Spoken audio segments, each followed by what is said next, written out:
Movie की starting 1939 में Spain से होती है, जहां पर हम एक छोटी बच्ची को देखते हैं। वो बच्ची हाथ में क्रॉस लिए आसमान पर देख रही होती है, क्योंकि यहाँ पर सूरज ग्रहण हो रखा था। इसके आसपास मौजूद लोग भी इसके साथ मिलकर प्रे कर रहे होते हैं, और जैसे ही वो ग्रहण खत्म हो जाता है तो वो लोग इस बच्ची को अपना मसीहा मान लेते हैं। जिसके बाद कहानी 10 साल आगे चली जाती है और हम एक सिस्टर को देखते हैं जिसका नाम नार्सिसा होता है। इसको एक टीचर के तौर पर एक मोनेस्ट्री में ट्रांसफर किया गया था, जहां पर आने के बाद वो जूलिया नाम की नन से मिलती है, जो कि इसका वेलकम करते हुए इसे अपने साथ यहाँ की मदर सुपीरियर से मिलवाने उनके चैम्बर में ले जाती है। हम देखते हैं कि नार्सिसा से मिलने के बाद मदर सुपीरियर काफी खुश होती है, लेकिन दूसरी तरफ जूलिया को नार्सिसा बिल्कुल भी पसंद नहीं आती।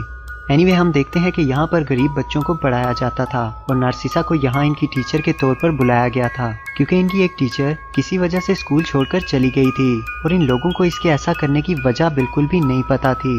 इसी के चलते हमें यह भी पता चलता है कि जो बच्ची हमने स्टार्टिंग में देखी थी वो और कोई नहीं बल्कि नार्सिसा ही थी। रात में नार्सिसा अपने रूम में जाती है तो वहाँ पर इसे एक बॉक्स मिलता है, जिसमें इसे एक कैंची, कुछ लेटर्स और एक फोटो मिलती है, जिसमें वो एक नन को देखती है। उसका नाम सिस्टर सुकोरो था। जैसे ही नार्सिसा इस फोटो पर लिखा नाम लेती है, सामने रखी हुई कुर्सी अपने आप ही हिलने लगती है और अचानक से गिर जाती है। नार्सिसा ये देखकर एकदम डर जाती है, लेकिन इतने में इसे दरवाजा बजने की आवाज आती है। पर जब वो वहाँ पर चेक करने जाती है तो उसे कोई भी दिखाई नहीं देता। अंदर आने पर उसे रूम में एक निशान दिखाई देता है, लेकिन वो इसे इग्नोर कर देती है। नेक्स्ट मॉर्निंग हम नार्सिसा को इसकी क्लास में देखते हैं, जहाँ वो बच्चों को अपना इंट्रोडक्शन दे रही थी। वो इन सभी बच्चों को अपना नाम बताते हुए इसे बोर्ड पर लिखती है, लेकिन वो सभी बच्चे इसको ऐसा करते देखकर एकदम से डर जाते हैं। नार्सिसा के पूछने पर वो बच्चे इसे कुछ भी नहीं बताते।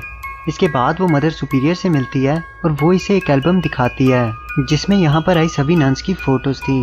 लेकिन नार्सिसा नोटिस करती है कि यहाँ पर एक नन की फोटो मिसिंग थी, जो कि हो सकता है कि सिस्टर सोकोरो की हो।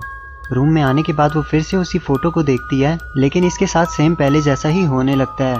कुर्सी फिर से अचानक से गिर जाती है और दरवाजा बजने की आवाज इसे आने लगती है, और नार्सिसा को लगता है कि ये सब इसकी किसी गलती की वजह से हो रहा था, तो वो खुद को पनिश करते हुए मारने लगती है, क्योंकि इसके रिलीजन में माना जाता था कि खुद को पनिश करने से इनके गुनाह माफ हो जाते हैं। इसके बाद सीन शिफ्ट होकर बच्चों के रूम में जाता है, जहाँ पर हम देखते हैं कि एक बच्ची को वॉशरूम जाना होता है, तो वो रोजा नाम की लड़की को अपने साथ लेकर वॉशरूम में आ जाती है।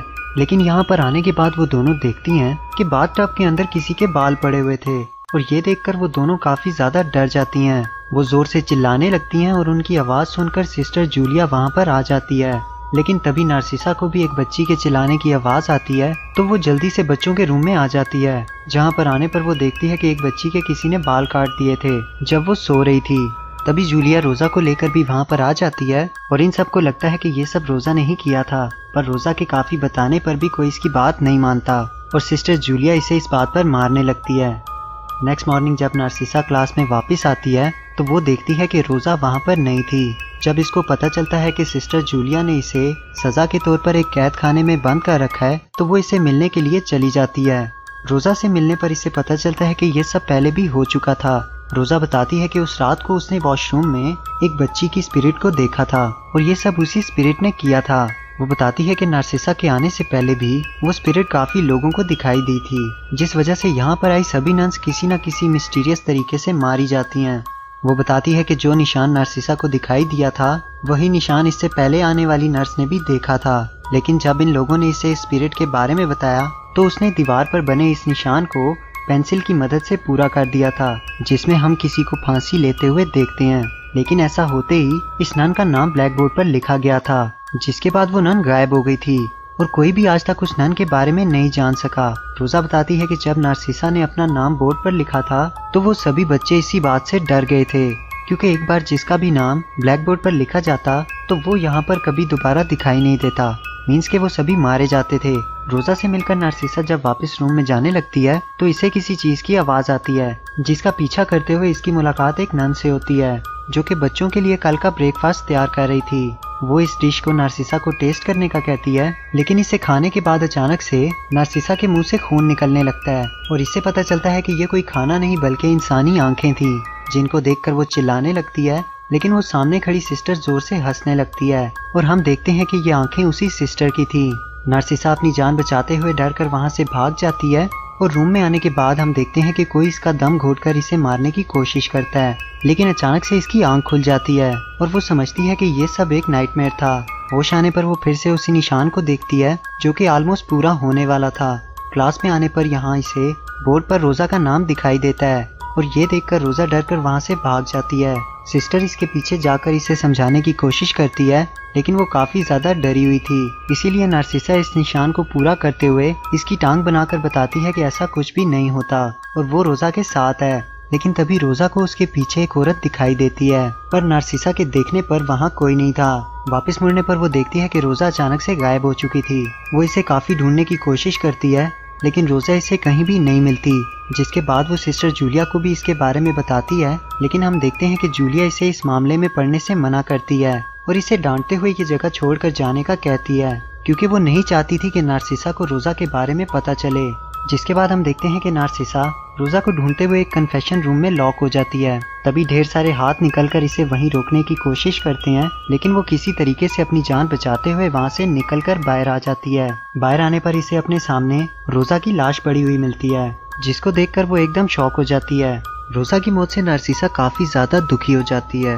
वो ये जगह छोड़कर जाना चाहती थी, इसलिए वो वहाँ से बाहर आ जाती है। बाहर आने पर हम देखते हैं कि आसमान में फिर से सूरज ग्रहण लग चुका था और वो ठीक अपने बचपन की तरह इस ग्रहण को देखने लगती है और प्रे करने लगती है। लेकिन ग्रहण के खत्म होते ही हम देखते हैं कि इसकी तेज रोशनी की वजह से नार्सिसा अंधी हो जाती है। लेकिन इसके बाद से इसे विजन दिखाई देने लगे थे, जिसमें वो पास्ट के उसी वक्त में चली जाती है जब यहाँ पर जंग लगी हुई थी, जिस दौरान कुछ बागी लुटेरे इनकी मोनेस्ट्री में घुस जाते हैं। तभी हमें सिस्टर सोकोरो दिखाई जाती है, जिसका इनमें से एक आदमी रेप कर देता है। जिसके बाद इस सिस्टर को एक बच्ची होती है, जिसको ये लोग इसी मोनेस्ट्री में रहते हुए पालते हैं, ताकि किसी को भी इसके बारे में खबर ना हो और यहाँ की रेपुटेशन बनी रहे। नार्सिसा ये बात जानकर काफी ज्यादा दुखी हो जाती है। तभी उसके सामने एक स्पिरिट आ जाती है, जो कि और कोई नहीं बल्कि सिस्टर सोकोरो की थी।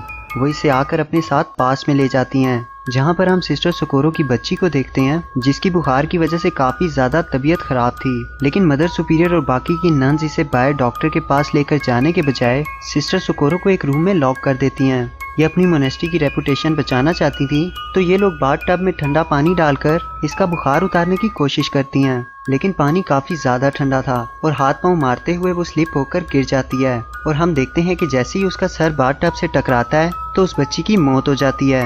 ये देखकर एकदम ये सभी शॉक हो जाती हैं और जब सिस्टर सोकोरो को अपनी बेटी की मौत का पता चलता है तो वो भी सुसाइड कर अपनी जान दे देती है। नार्सिसा ये सब जानकर काफी दुखी हो जाती है और उसे सिस्टर सोकोरो के बारे में काफी बुरा लग रहा था। वो जाकर उस रूम को खोल देती है जिसमें सभी लोगों ने सिस्टर सोकोरो को बंद कर रखा था। जैसे ही वो कमरा खुलता है तो हम देखते हैं कि पास्ट और प्रेजेंट की टाइमलाइन आपस में जुड़ जाती है, जहाँ पर इसकी लाश पास्ट में मरने के बाद भी जिंदा हो चुकी थी और प्रेजेंट में इसकी इवल स्पिरिट इन सभी को डराने लगती है, जिनकी वजह से इसकी बेटी की मौत हुई थी। तो वो एक एक करके सिस्टर जूलिया और इनके साथ साथ मदर सुपीरियर को भी जान से मार देती है। पास में मरते ही वो सभी प्रेजेंट में भी मारी जाती हैं और सिस्टर सोकोरो अपनी बेटी की मौत का बदला इनसे ले लेती है। जिसके बाद हम देखते हैं कि सब कुछ एकदम नॉर्मल हो जाता है और दोबारा किसी को भी ना तो वो निशान दिखाई दिया और ना ही कोई स्पिरिट। ऐसे ही देखते देखते इस बात को 40 साल गुजर जाते हैं और हम फिर से नार्सिसा को देखते हैं, जो कि अब काफी बूढ़ी हो चुकी थी और पहले से ज्यादा अच्छे से इस मोनेस्ट्री को चला रही थी, जहाँ पर हम और भी ज्यादा बच्चों को पढ़ते हुए देखते हैं। और इसके बाद से नार्सिसा सिस्टर डेथ के नाम से फेमस हो जाती है, जिसको हमने वेरोनिका मूवी में भी देखा था, जो कि वेरोनिका की काफी हेल्प करती हैं ताकि वो अपनी फैमिली को एक इवल स्पिरिट से बचा सके, जिस वीडियो का लिंक आपको डिस्क्रिप्शन में मिल जाएगा। इसी के साथ ये मूवी